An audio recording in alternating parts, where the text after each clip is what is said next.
Fala, jovens, beleza? Exercicinhos aqui então que a maioria de vocês pediram, tá? Da primeira lei de termodinâmica, a gente viu na última aula nossa ao vivo. Peguei do caderno de atividades os exercícios, tá bom? Então, pra gente não andar muito com a apostila, quem quiser deixar pra ver depois desse vídeo aí, não tem problema. Só pra quem não quiser deixar acumular muito conteúdo, tá? Aí já dá uma firmada aí nas ideias que eu apresentei pra vocês na quinta. E o carro dos ovos resolveu passar bem agora, então talvez tenha uma música de fundo aí pra vocês.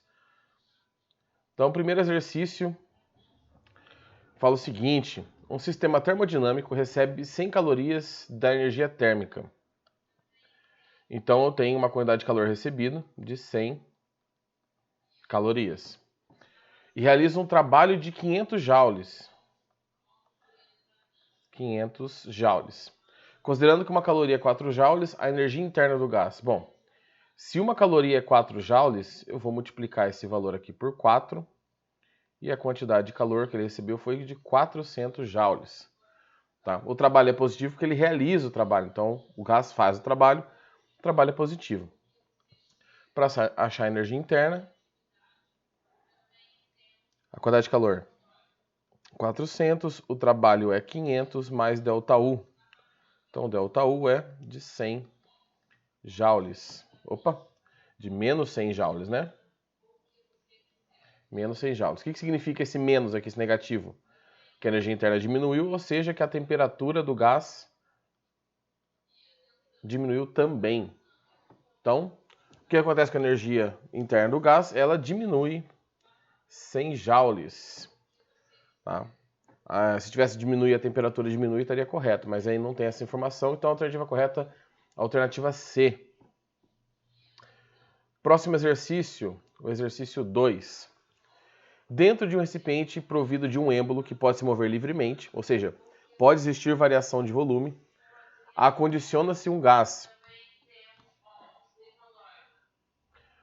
Fica a dar, né?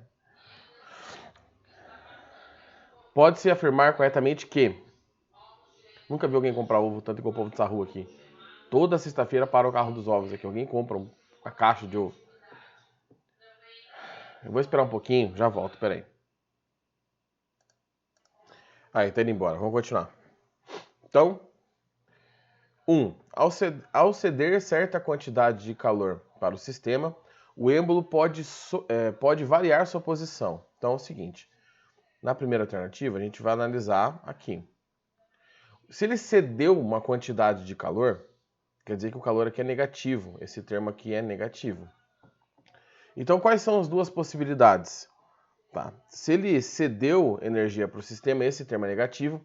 Para o lado esquerdo da igualdade da negativo, um dos termos do lado direito tem que ser negativo. Eu posso ter tanto um trabalho negativo, que aí eu tenho uma variação de volume negativa, o êmbolo pode variar sua posição, ou ele pode apenas resfriar, ter uma variação da energia interna. Mas uma das possibilidades é que a variação de volume seja negativa. Então, essa aqui é verdadeira.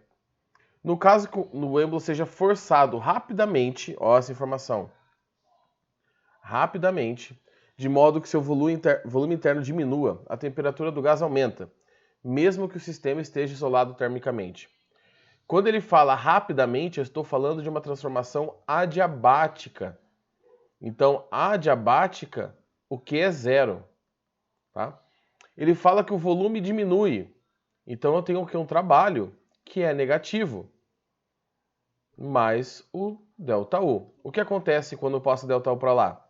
Fica menos ΔU, menos o trabalho, ou seja, se você arrumar o sinal aqui, o ΔU será positivo. O ΔU será um valor positivo, que é igual ao trabalho. Então, quando você comprime algo rapidamente, você aquece esse gás.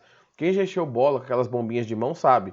Você vai bombeando ali o ar ali para dentro e ele vai aquecendo. Aquele tubinho vai aquecendo. Então, a segunda é verdadeira. À medida que se aquece o sistema, o êmbolo se move lentamente. Pode-se afirmar que a pressão interna está aumentando. Ó, se o êmbolo está se movendo lentamente, a gente vai considerar que essa transformação aqui ela pode ser isotérmica.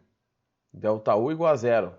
Transformação rápida é adiabática, isotérmica é uma transformação lenta. E aí a gente fica com a quantidade de calor igual ao trabalho. O trabalho ele pode ter a pressão e a variação do volume. Eu posso tanto estar mudando o volume, que no caso tem que estar mudando, né? Quanto eu posso estar mudando a pressão. Professor, mas como que eu vou calcular algo com a pressão variável? Aí a gente tem que resolver pelo gráfico. Mas eu não posso afirmar que a pressão é constante. Eu não tenho como afirmar isso. Tá? Eu sei que o trabalho existe, que a variação de volume existe, mas a pressão depende. Então eu não posso afirmar que a pressão será constante.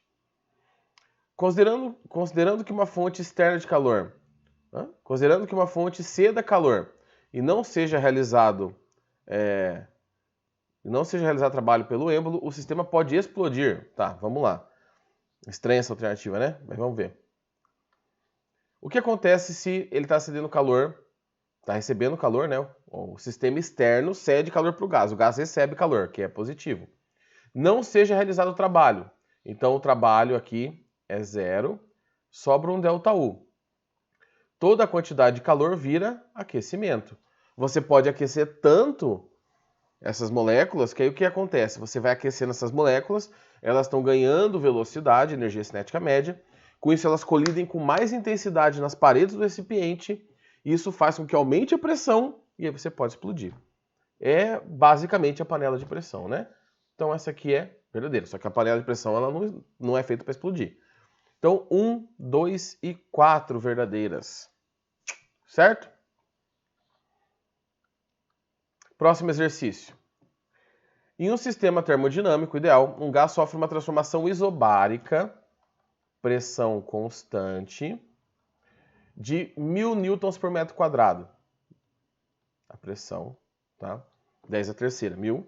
Opa, coloquei no metro cúbico aqui, metro quadrado. 10 a terceira. E seu volume aumenta de 0,3 para 0,5. A variação de volume é 0,2 metros cúbicos. Sabendo que o sistema recebeu uma quantidade de calor de 500 joules, se ele recebeu positivo, qual a variação da energia interna? Aí você vai para a equação da primeira lei e encontra isso aqui. Você fala, tá, o que está aqui, beleza. E o trabalho? Para achar o ΔU precisa do trabalho. O trabalho você vai calcular separado. Trabalho, peraí, é a pressão vezes a variação de volume.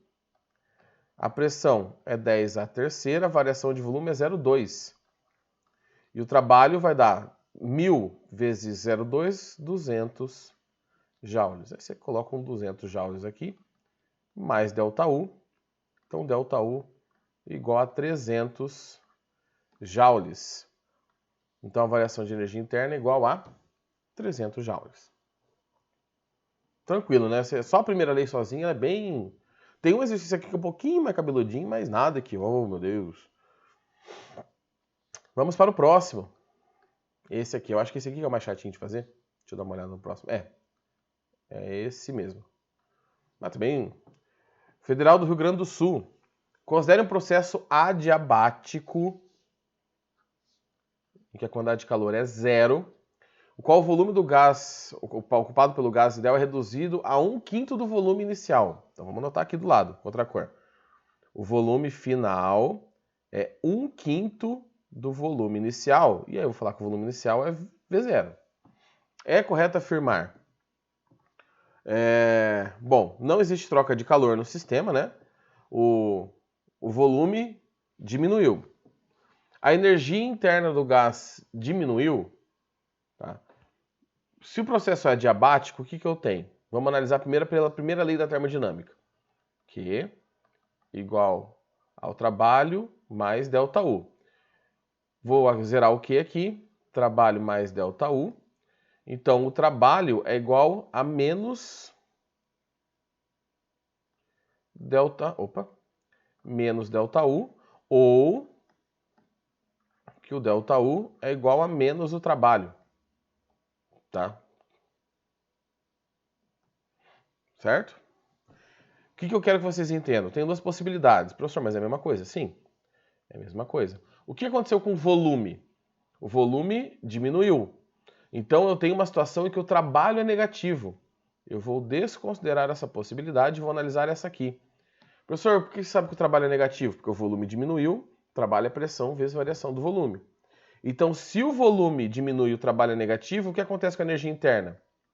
É positiva. Ou seja, a energia interna aumenta.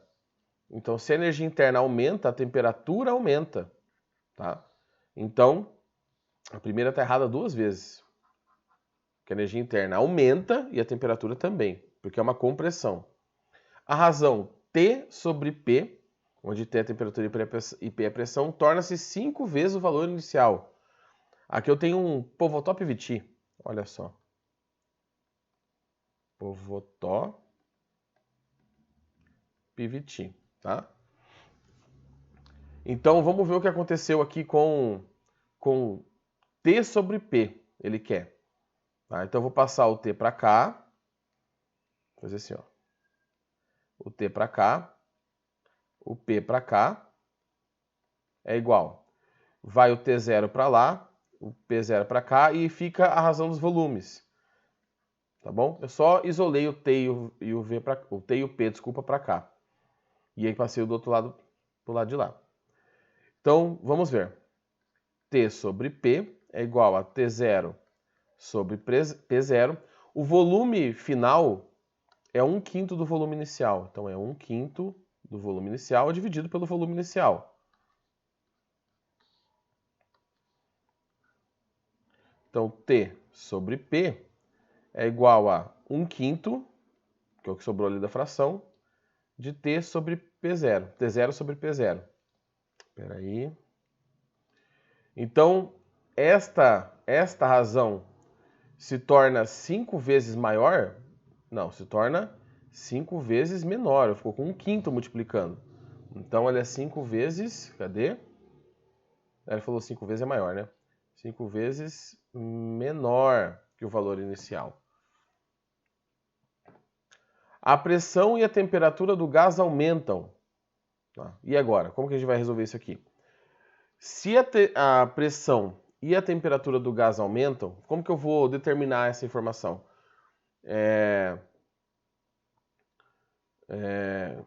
Por essas duas relações que eu tenho. Primeiro, a temperatura eu já descobri aqui, ó. A temperatura aumenta, então beleza. E a pressão? Olha aqui para essa transformação que a gente acabou de fazer.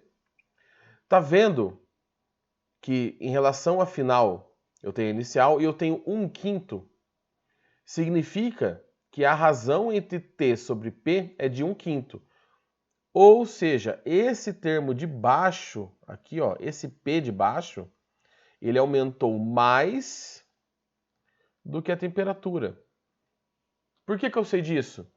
Porque para corrigir, para fazer uma proporção da inicial, eu tenho que multiplicar a pressão inicial por 5 para dar a pressão final. Na verdade, assim, não é que vai dar a pressão final, vai dar a proporção correta, né? Se eu pegar a pressão inicial multiplicar por 5 e a temperatura inicial multiplicar por 1, eu vou ter T final sobre P final. Então a pressão aumentou mais vezes. Ela aumentou 5 vezes e a temperatura aumentou uma vez. Aí você fala assim, professor, mas se eu multiplicar por 1 fica igual. E você falou que a temperatura aumenta. Só que essa proporção aqui, essa razão está simplificada. Porque ela poderia ser o seguinte, ela poderia ser 2 décimos. Então a pressão poderia ter aumentado duas vezes, a temperatura, desculpa, poderia ter aumentado 2 vezes e a pressão 10. É que já está simplificado, entendeu? Para saber da temperatura, eu usei a primeira lei da termodinâmica. Para saber da pressão, eu usei esta relação que a gente acabou de fazer aqui. Então sim, a pressão também aumenta. E aí, se você pensar um pouquinho, você tem um gás numa região, aí você deixa ele num espaço menor e mais quente, a pressão vai aumentar.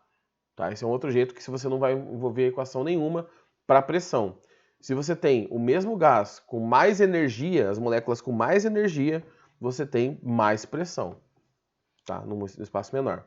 Então a correta é a C. O trabalho realizado sobre gás é igual ao calor trocado com meio externo. Está errado porque não tem calor trocado com meio externo. Ela é adiabática. E a densidade do gás permanece constante. Bom, densidade é massa sobre volume. A massa do gás é a mesma, é o mesmo gás que está ali. Só que o volume mudou. Você teve uma variação do volume ocupado. Então, não pode ser aí. Para manter a densidade, tem que manter a mesma razão de massa e volume. A massa é a mesma, mudou o volume, mudou a densidade. Próximo exercício. Em um sistema termodinâmico, um gás ideal, ao receber 300 joules, recebeu 300 joules do meio externo, realiza um trabalho de 200 joules. É correto afirmar que... Bom, vamos calcular a variação da energia interna primeiro? Apesar que não precisa nem fazer conta aqui, né? 300 igual a 200 mais ΔU. Então, ΔU é de 100 joules. Ficou horrível esse J, hein? 100 joules. Então, a energia interna aumentou, deu positivo, e a temperatura aumentou. Vamos lá. A transformação é adiabática? Não, porque ele recebeu o calor do meio externo. A temperatura do sistema aumentou? Sim. O volume do gás permaneceu constante? Não. Por que não? Porque teve trabalho. Se teve trabalho, teve variação de volume. A variação da energia interna é negativa? Não. A variação da energia interna é positiva. E eu acho que agora é o último. Deixa eu ver aqui. É o último. Saideira. PUC Paraná. Deixa eu ver aqui quanto tempo deu. Um gás contido em um cilindro provido de um êmbolo expande-se. Vamos anotar essa informação. A variação de volume é positiva, então o trabalho é positivo. Opa. Então o trabalho é positivo. Ao ser colocado em contato com uma fonte térmica. Se nessa transformação a variação de energia interna do gás é desprezível, o que significa isso? Que ΔU igual a zero. Pode-se afirmar, bom, eu tenho a primeira lei da termodinâmica, eu sei que este termo é positivo e eu sei que este termo é zero. Então eu tenho que a quantidade de calor é um valor positivo do trabalho. Se o calor deu positivo, significa que ele recebeu energia. Tá? O gás, aqui deu positivo, olha, ele recebe energia. Meu Deus do céu, coisa horrível. Energia. Na forma de calor. Ah, o gás não realizou o trabalho? Sim, o gás realizou o trabalho porque teve variação de volume. O trabalho realizado pelo gás é igual à quantidade de calor que ele absorveu? O trabalho realizado pelo gás é igual à quantidade de calor que ele recebeu. Pensa no exemplo que eu passei na nossa aula, né? A pessoa come uma quantidade de energia em alimentos. Se ela não gasta tudo, sobra e ela acaba engordando. Se ela gasta tudo que ela recebeu, não sobra nada, ela não engorda, que é a variação de energia, né? Naquela analogia que eu fiz. C. O trabalho realizado pelo gás é menor que a quantidade de calor que ele recebeu? Não. O gás não absorveu o calor da fonte térmica? Sim, ele absorveu, porque de onde que veio essa energia? Se ele gasta energia realizando trabalho, ele não recebeu energia, ele não gastou a energia que ele tinha dentro dele, o trabalho realizado pelo gás é maior que a quantidade de calor que ele absorveu. Também não. Então, tá aí os exercícios. Deixa eu só confirmar aqui que eu vou colocar aqui para vocês. Do 1 ao 5 e o 9, né? Foi isso que eu fiz? Isso. No caderno de atividades estão do 1 ao 5 até o exercício. 1 ao 5 e o exercício 9. Tá bom? Então, jovens, espero que tenha ajudado. Quem está querendo não deixar acumular. Qualquer dúvida, você já sabe, só me procurar. Beleza? Falou!